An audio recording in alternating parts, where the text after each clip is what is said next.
Hey there! In this video, I want to share what I've learned about healing deep rooted emotional wounds.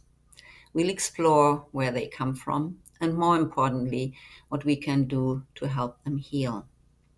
You might already know that in IFS or parts work, we call the parts of us that are vulnerable and carry emotional wounds exiles.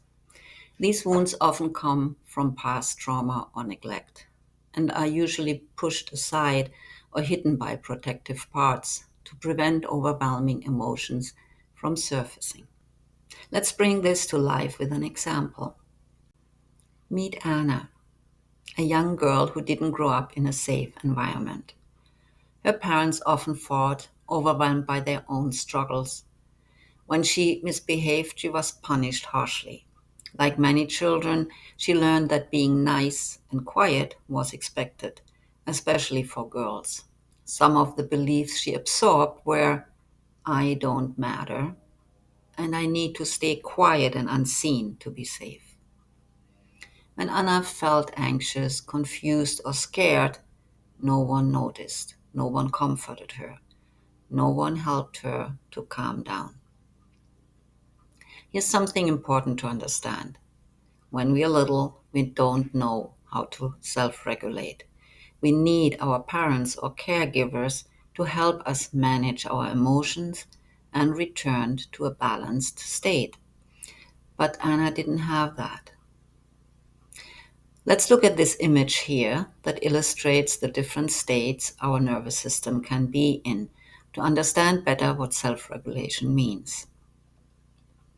Here in the middle is the window of tolerance. That's where we can think clearly and feel our feelings at the same times. So feelings are manageable. We can stay present and respond appropriately to stress. Above this window, we have a state of hyperarousal.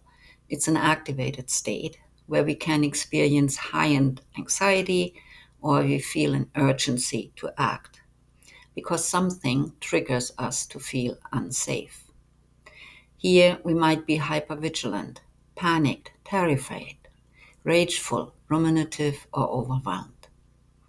It's what we know as the fight flight response. The freeze response can involve both hyperarousal and hypoarousal. It often begins in hyperarousal, triggered through intense fear. But when we feel trapped and escape feels impossible, it can shift into hypoarousal, a state of shutdown, numbness, and dissociation. In this state, we can feel chronically exhausted, disconnected, ashamed, or depressed, to name a few. Now back to little Anna. When she got upset, her nervous system swung either above or below the window of tolerance. She needed someone to notice her, attune to her, and gently guide her back to a regulated state. A soft voice, a comforting presence, these small acts could have taught her that emotions, like waves, rise and fall, and that she is safe while riding those waves. When we experience emotional activation and then return to regulation, when we ride those waves without getting stuck, that's how we complete the natural stress cycle. It's what allows the nervous system to reset and regain balance. Because Anna didn't receive this support regularly during her formative years, her nervous system became conditioned to stay either in hyperarousal or hypoarousal. In IFS terms, this means she has parts that remain stuck, still carrying the anxiety, confusion, and fear she experienced as a child, along with the limiting beliefs she absorbed. Now that Anna is an adult, how does healing happen? There are many ways healing can be fostered. Here's a short answer how healing happens in IFS. Anna can begin connecting with her wounded exile either with the help of a therapist or by working with her own parts if she has enough experience to do so. She gently approaches the anxious, fearful part inside her, the one that's still afraid to speak up.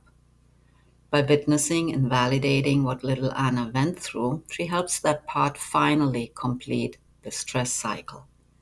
From a place of self energy, her calm, compassionate presence, grown up Anna can support her younger self in releasing the burdens that she has carried for so long. There's a psychological term for this process. It's called memory reconsolidation. This is when a previously stored memory becomes temporarily open to change. When reactivated in a safe environment, it can be updated before being stored again. This is why, though we can't change the past, we can change how it affects us in the present. And that's what unburdening in IFS is all about. Many people who do this work experience real transformation, which means symptoms disappear. Old triggers lose their power, they no longer trigger, and the positive changes are permanent. We don't need to do anything to maintain them. This is the gift of IFS. We are not just coping, we are truly healing. Here's a quick recap. Healing in IFS or parts work happens when we connect with our wounded parts, listen to their stories, and acknowledge their pain. We witness and validate. By providing the attunement we didn't receive in the past when we needed it, we help stuck emotions move through and release. We complete the stress cycle. We gently challenge and update the beliefs we took on as children, allowing us to step into a new, empowered way of being. We unburden limiting beliefs. And as healing happens, these parts no longer carry the weight of the past, freeing us to live with more ease, authenticity, and connection. We integrate and move forward. I hope this was helpful.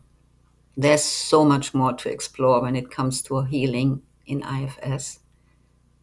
This is just the beginning, and I'll be sharing more videos on this topic, so stay tuned for deeper insights and practical ways to support your journey.